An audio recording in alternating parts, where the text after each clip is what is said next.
warahmatullahi wabarakatuh.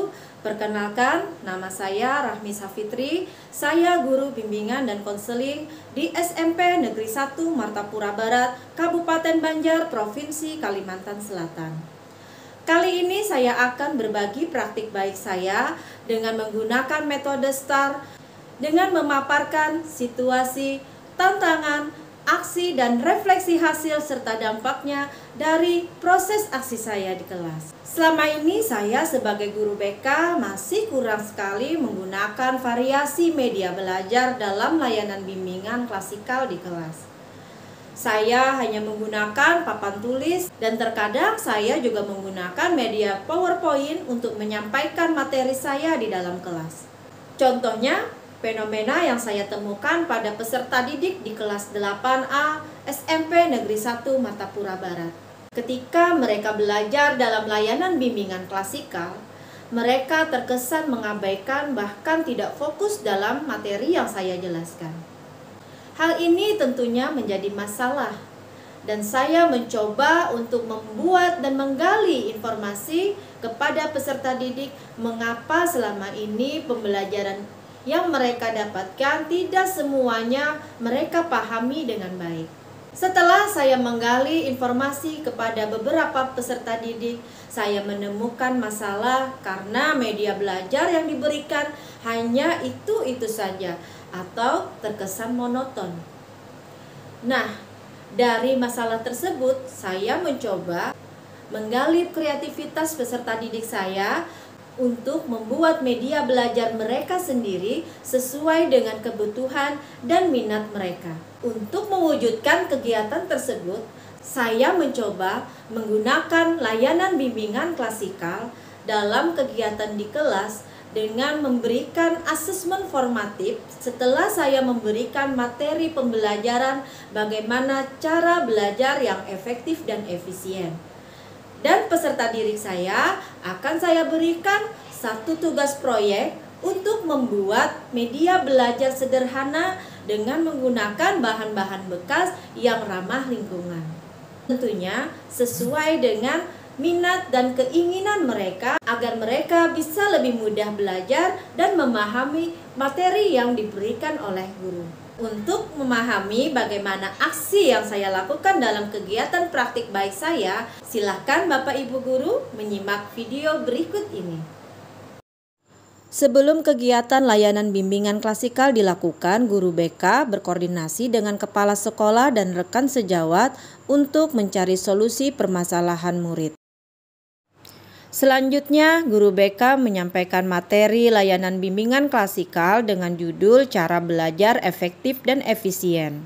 Di akhir materi, murid diminta untuk mengerjakan tugas proyek membuat media belajar sederhana dari bahan-bahan bekas.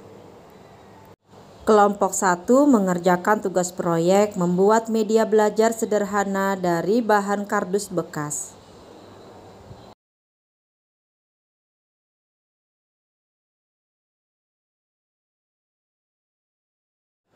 Selanjutnya, kelompok 2 mengerjakan tugas proyek membuat media belajar sederhana dari gabus atau styrofoam bekas. Lalu kelompok 3 mengerjakan tugas proyek membuat media belajar sederhana dari botol plastik bekas. Berikut hasil proyek media belajar sederhana yang dibuat oleh peserta didik kelas 8A SMP Negeri 1 Martapura Barat.